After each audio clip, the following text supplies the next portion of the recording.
Hi there, my name is Agatha. I wanted to thank you for clicking on my video.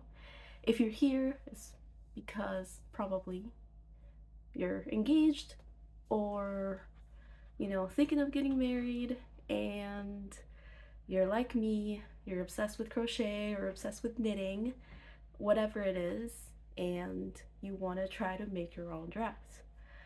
When I got engaged, I thought I wanted to make my own dress, but of course that's very scary. It's a huge commitment and it's a huge day. You don't really want to mess it up. And the dress is really important. So I wasn't sure initially if I wanted to make my own dress. A couple months went by and I hadn't been looking at dresses. I was just kind of overwhelmed with trying to figure out what I wanted to do. Then in October of 2022, there was a video that I watched of a girl basically just showing her whole thought process on how she went about knitting her own wedding dress.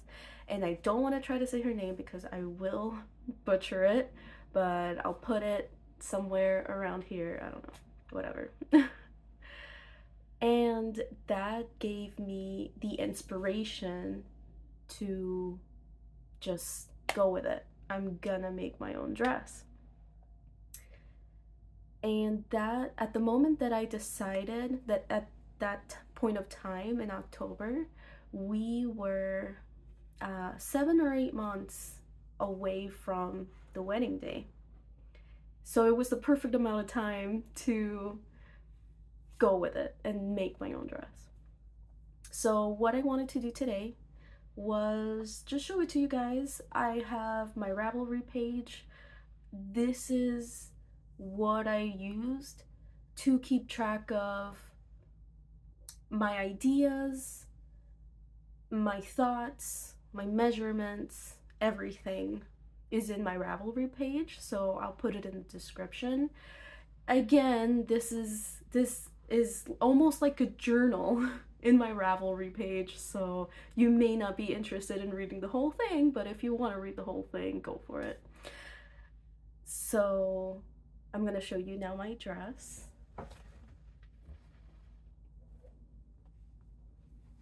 It is a 2-piece, and this is the top. Of my dress, if there is one thing that I am most proud about, is the top. I love how it came out. It's exactly what I wanted it to be. And then I have the skirt, which was a pain. That's kind of my own fault though. And we're gonna go through it. Here is the skirt. It's not gonna look like much since I'm holding it up, of course, but I'm gonna be putting pictures and videos and whatever to complement this. So this is the skirt, just a good skirt. Got the edge in. I don't know if you can see that. Anyway, I think I want to start with the design. Let me bring it to you.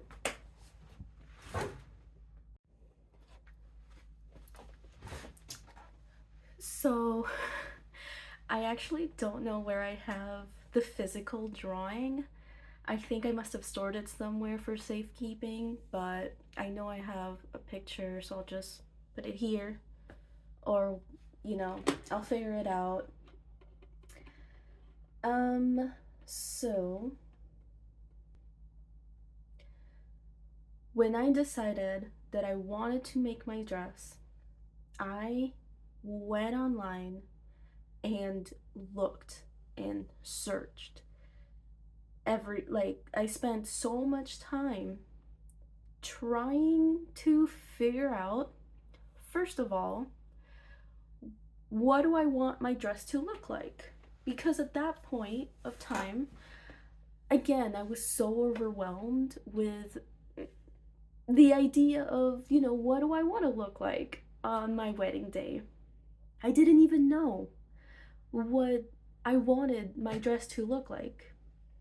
So I had to start there, figure out what type of dress do I want to wear, how do I want it to look, and then figure out, is there a pattern somewhere, Ravelry, that I could follow? So I do that. I go on Pinterest, look at pictures, decide what I want to look like. Okay, now I know. Go on Ravelry, try to look for dresses and patterns. And there's honestly not that much out there. And if you've decided that you want to make your own dress, you may feel like the same. So I eventually landed on the decision that I'm just gonna have to design it myself. And step one, draw it down. I did that. After spending so much time looking for information on dresses and stuff, like different patterns, and different comments from different people who had made their own, not just wedding dresses, but just dresses in general, making their own garments. There was one comment that I read of someone who, in their notes, had put that the weight of the yarn had stretched out their dress, where it was going to be like knee length or whatever, and eventually, because of the weight of the yarn, it stretched to almost reaching their ankles, and that kind of stuck with me.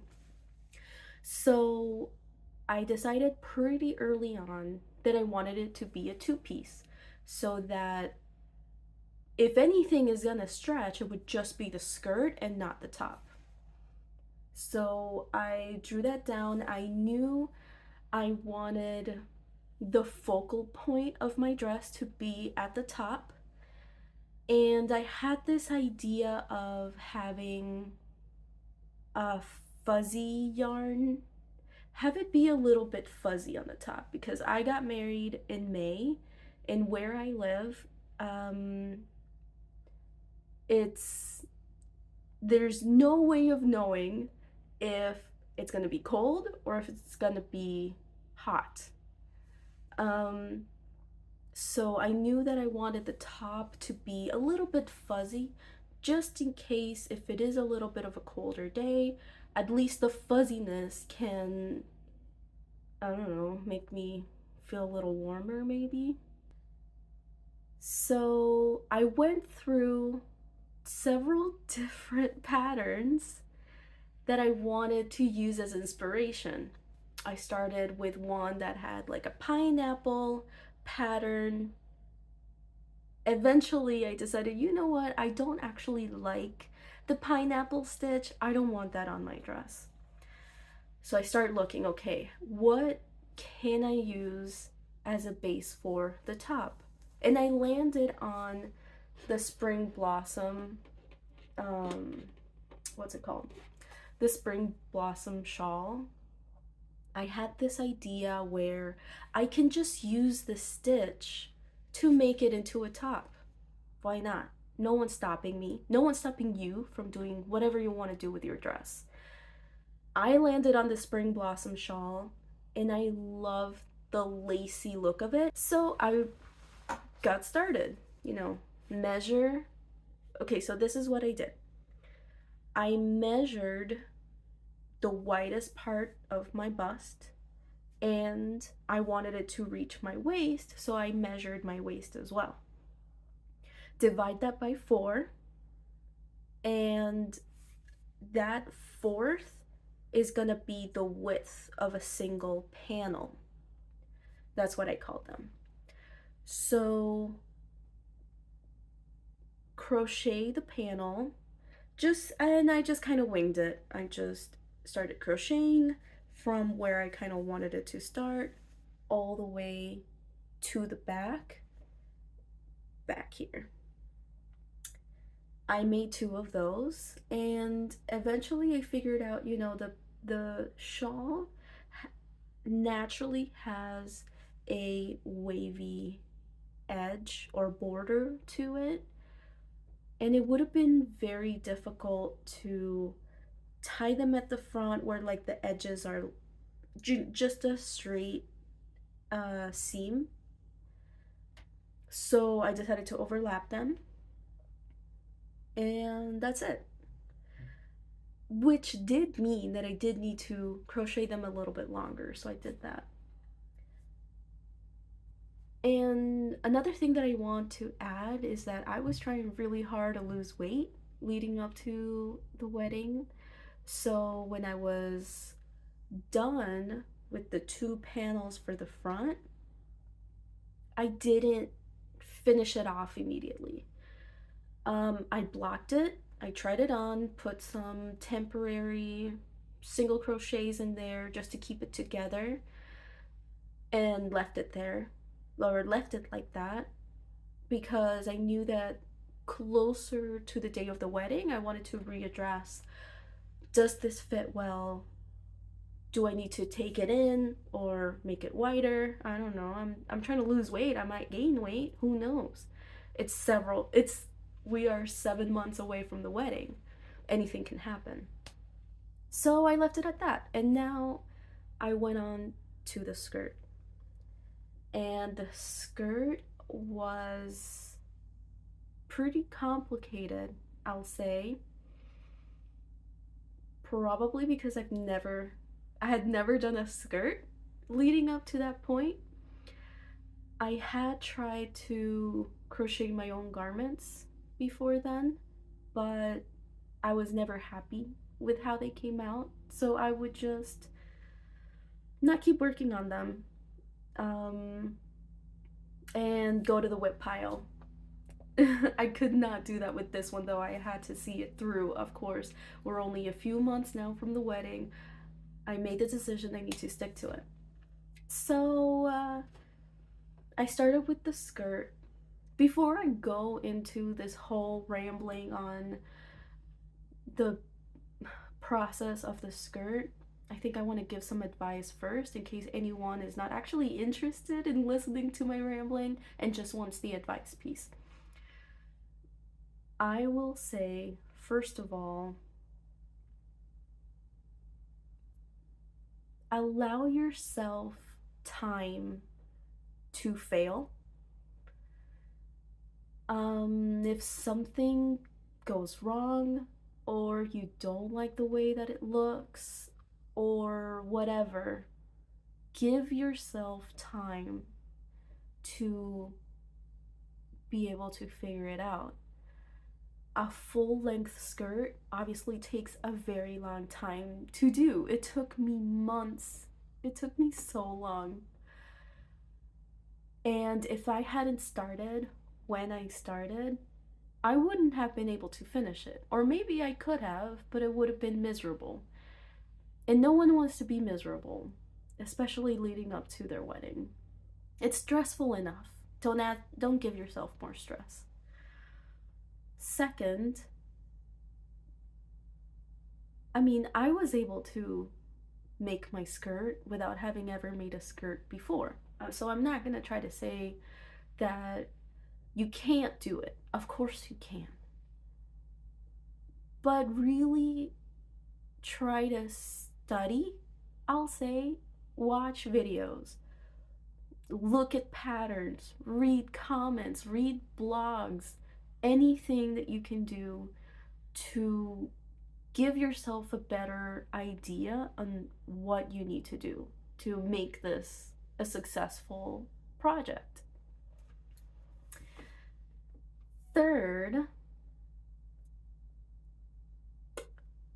if you can find a pattern that you like for your skirt, just buy it. Just go for it. It's gonna give, it's gonna save you a lot of headaches. But if you're like me and you're very particular, which is fine, and you just want to go for it, then you go. That's awesome. And congratulations for making that decision. But yeah, it was pretty stressful and I made a lot of mistakes along the way.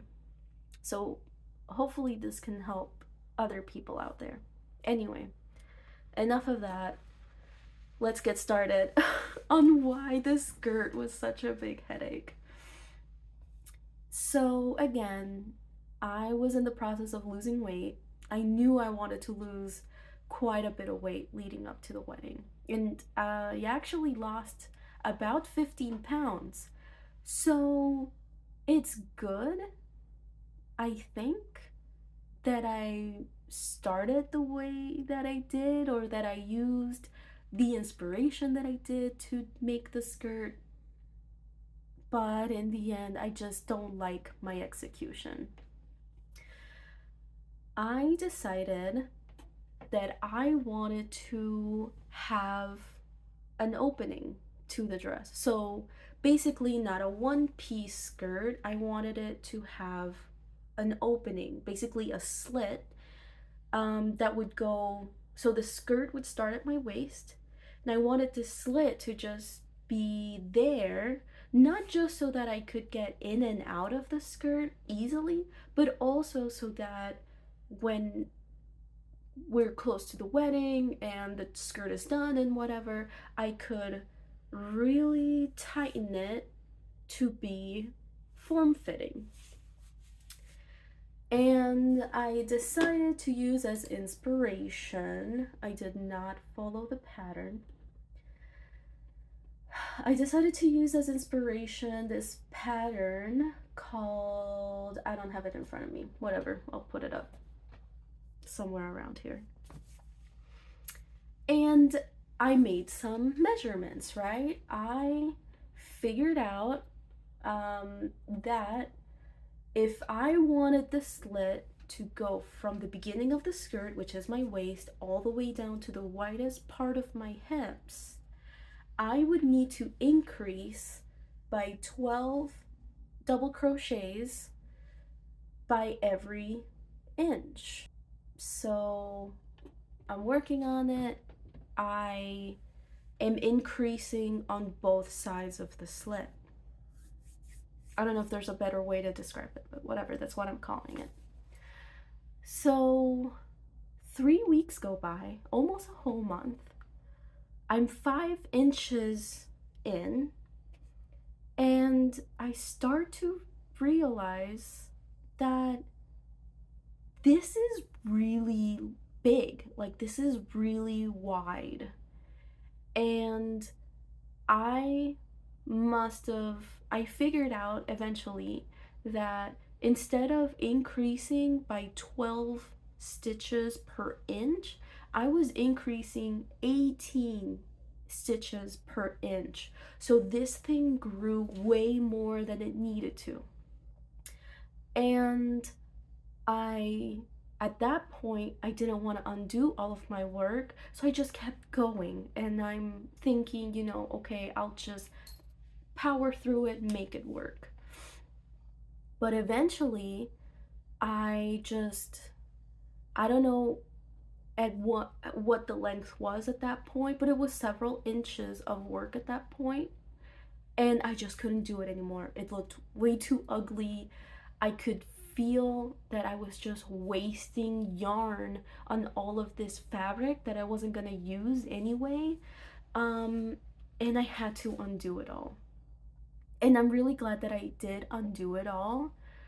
I wish I had done it sooner, because then I had wasted all of this time and all of this effort just to undo it. So I undo it all, start again. And this time I decided that instead of increasing on both sides, I was gonna increase on only one side. And I was still gonna do the increase of 12 inches per inch. 12 stitches per inch, yeah. So I do that. I did continue losing weight, thankfully, but that meant that I still ended up with way too much fabric than I needed. If I could do it again, I would just realize that crochet is stretchy, you know? You can, yeah, and I wanted it to have negative ease. So I didn't have to account for that many increases, basically. But I suppose there's no way that I could have known. Whatever. It ended up being what it is. So I finally restarted.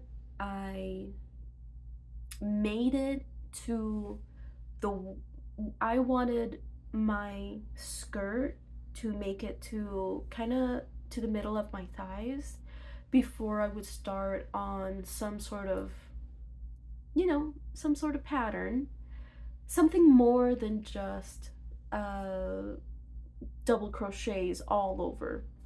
So it took me a while to figure out exactly what type of pattern I wanted to use. I couldn't find anything that resembled what I wanted.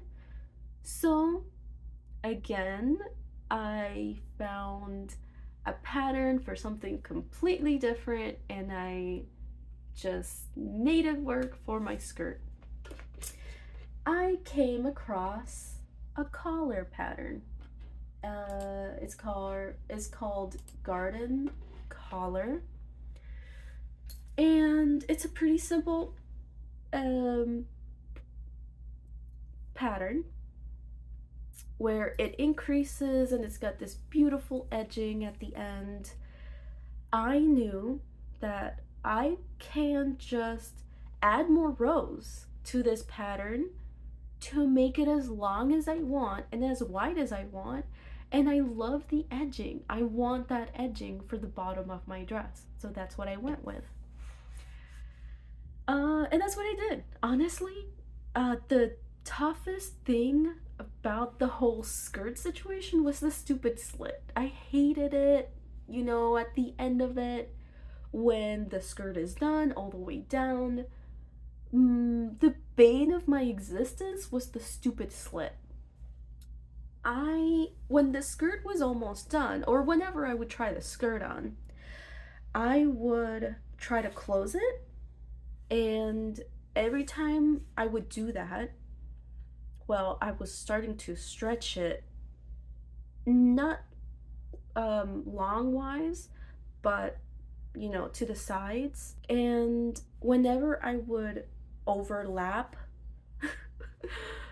the slit, the two sides of the skirt, you could see whatever side was underneath the other, you could see it. It was so ugly and I hated it.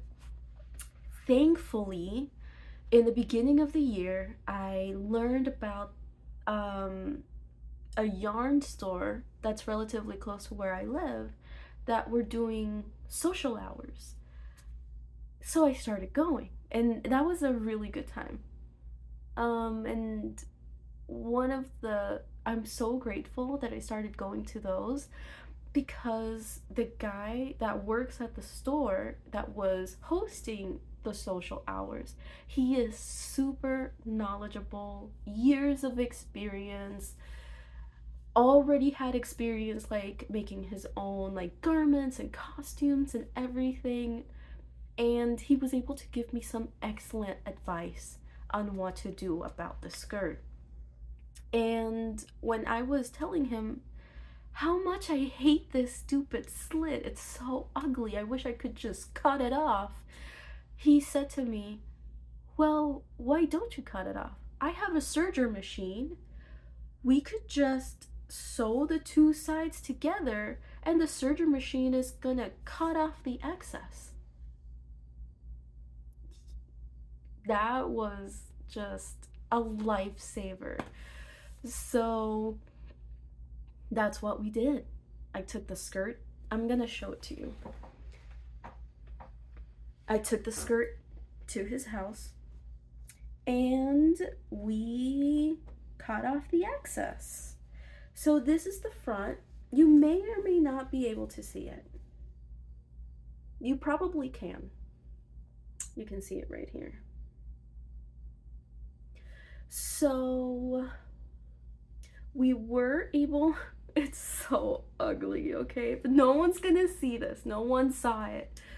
I know it's ugly, okay? But you gotta do what you gotta do.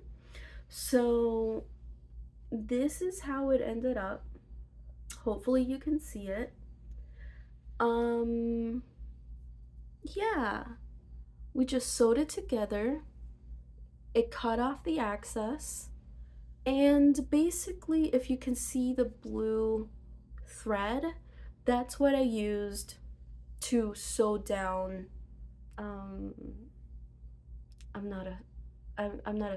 I don't sew, so I don't know the terms or whatever, but the remnant, you know, the little flappy part, I just sewed it down using the blue thread. You can't see the blue thread on the front, obviously. I purposely and very carefully sewed it that way. And that's how I was able to solve that issue.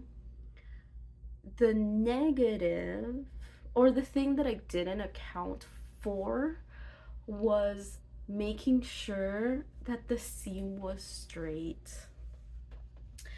You might be able to tell that the seam is sideways.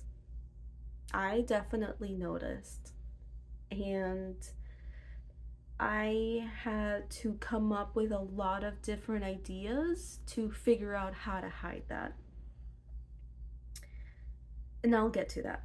But other than that, I made a waistband. It stretches just a little bit. I don't know why it doesn't. I think it might be the fabric that I chose.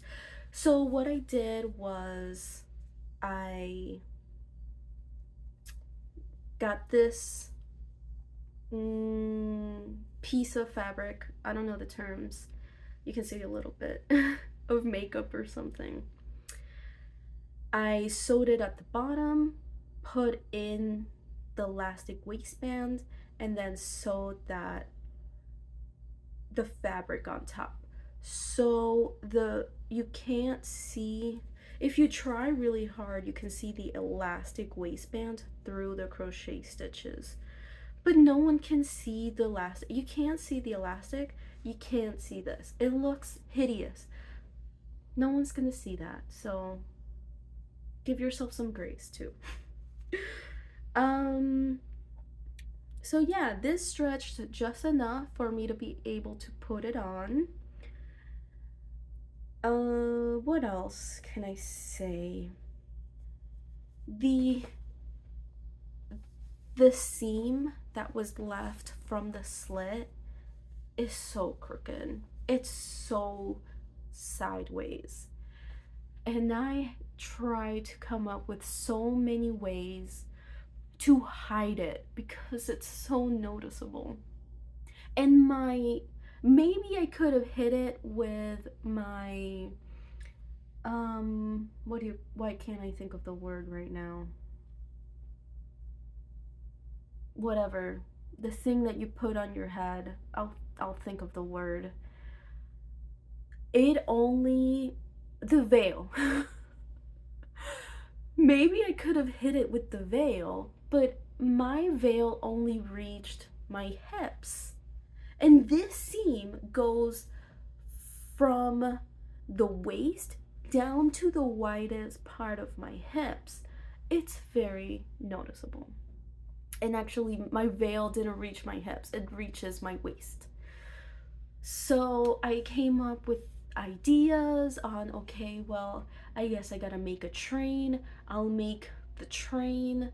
uh Also, I'm worried about how the skirt stretched sideways and you could see a little, it's a little see-through. So I'm gonna make myself a skirt lining. So I bought the fabric for the lining, I bought the fabric for the train, and I was gonna make a detachable train. I watched a bunch of videos on how I can do it, all of this stuff.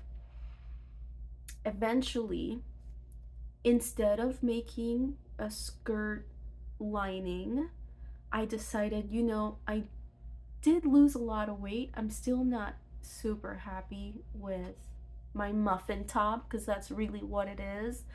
So I bought myself a couple of different shapewear, and I literally put like two of the shapewears on to, because the skirt is so fitting and it's not professionally made. I'm sure that for people out there, if you go and buy a dress, it's professionally made. It's made in a way where even if you have a muffin top, or you got thick thighs, whatever it is, whatever your insecurities are, the skirt will still kind of hide that maybe.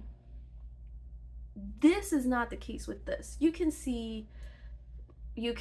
definitely see my muffin top. And even in the pictures, like, I'm very happy with the way that I look, but my stomach is there, so I just choose to ignore it. They're beautiful pictures. I'm very happy with how they came out anyway.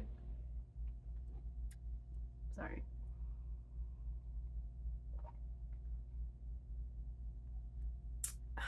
Okay.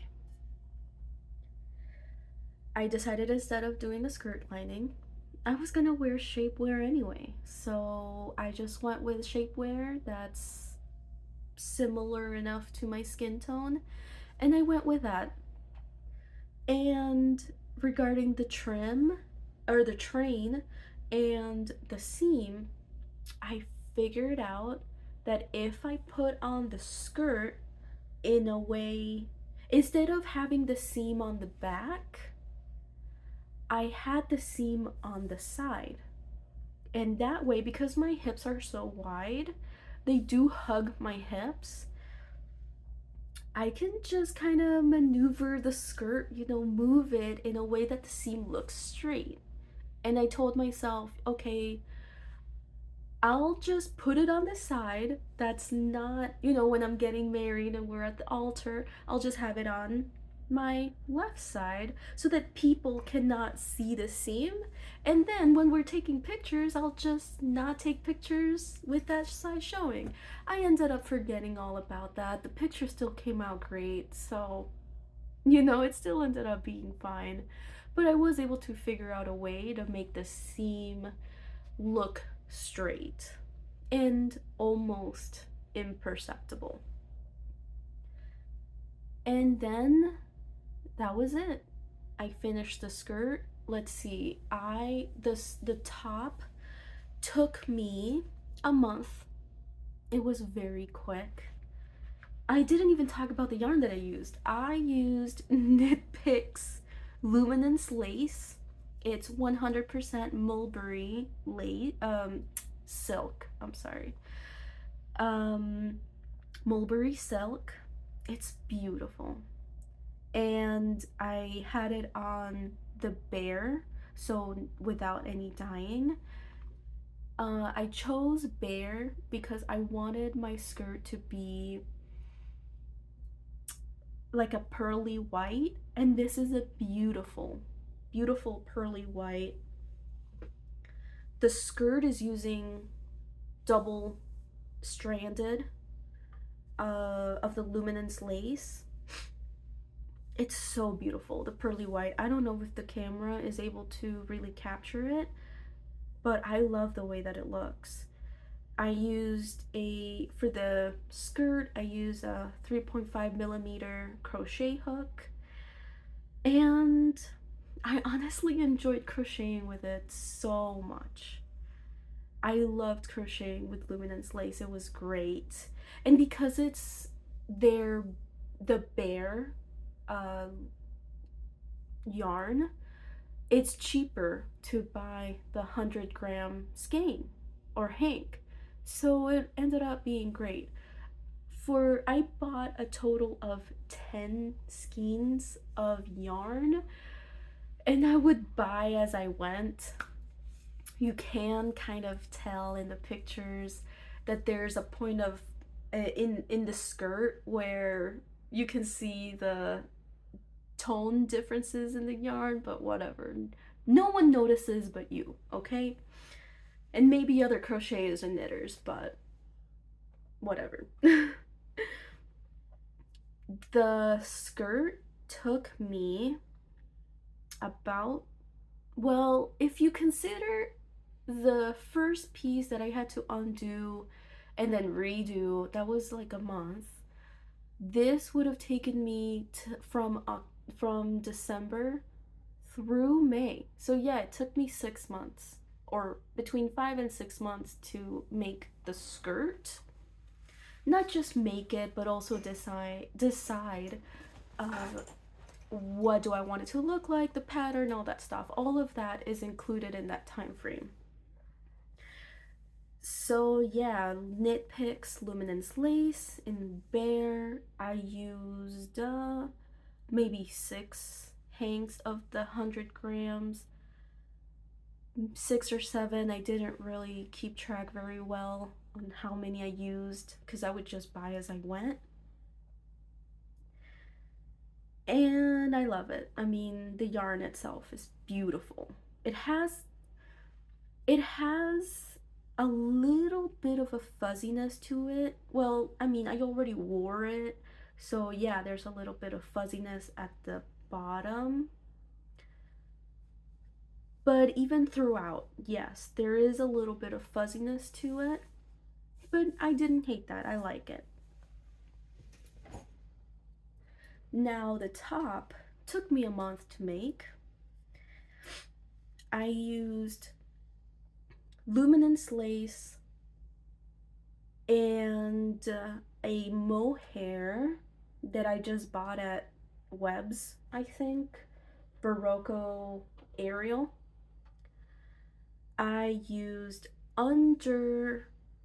just under 100-gram skein of Luminance lace, and I used 1.5 of the mohair. I actually had never used mohair before. I like the way that it looks just from pictures and stuff, so I knew that that's what I wanted to use. But I think I figured out, I don't know if I'm allergic to it.